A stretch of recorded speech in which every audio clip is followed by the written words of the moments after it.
Live to London now, and Patrick Henningsen, who's a geopolitical analyst for the current affairs website UK Column. Patrick, so nice to have you.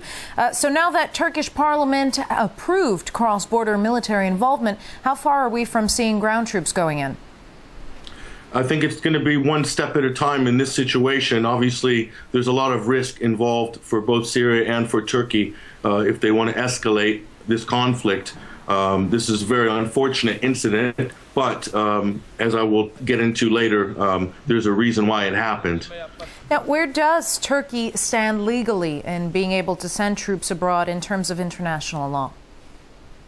Well, it depends whose international law we're talking about. Certainly the United States, Great Britain, Israel, these sort of countries have never really had to abide by international law, but I guess Turkey and Syria are in the lower tiers below those sort of powerful countries who are above the law. So in terms of the international community, this is a good test for the whole concept of international law.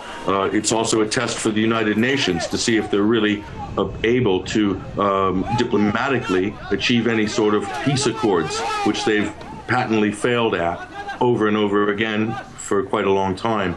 So there's a danger this could escalate and it could spread, particularly because of Turkey's connections with NATO.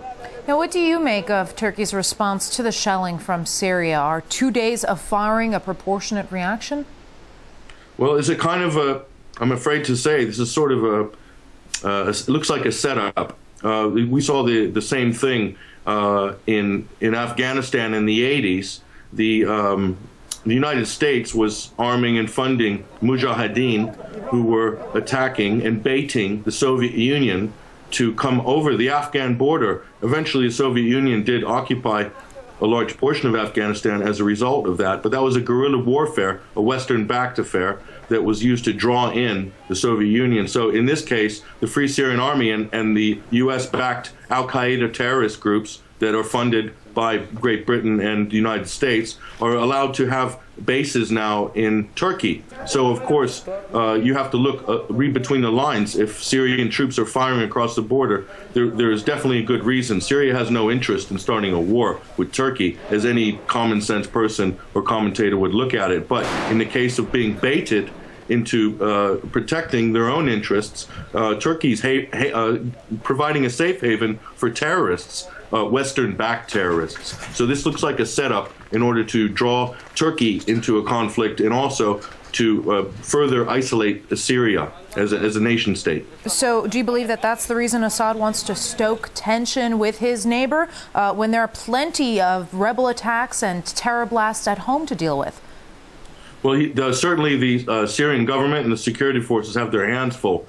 But, you know, the government in Syria is well within its right to criticize Turkey and to defend itself. After all, when your neighbor is providing bases for terrorist groups, large groups, and Turkey has been doing this as far back as last year, they've been providing safe haven for terrorists from the Free Syrian Army and al-Qaeda. So in that situation, you have to think any country is within its right to object to that, and it could lead to an altercation. But the way it's being framed in the media and in the West is that Syria has aggressed its neighbor. This is a typical kind of bait, false flag baiting sort of exercise that the Western governments and their intelligence agencies are very skilled at. And they're also skilled at spinning that in the media to then further their own agenda. And the agenda in this case is a collapse of the Syrian state and regime change and a few dominoes that are to fall after that happens. All right, geopolitical analyst providing insight, Patrick Henningsen from current affairs website UK Column, live from London. Thanks, Karen.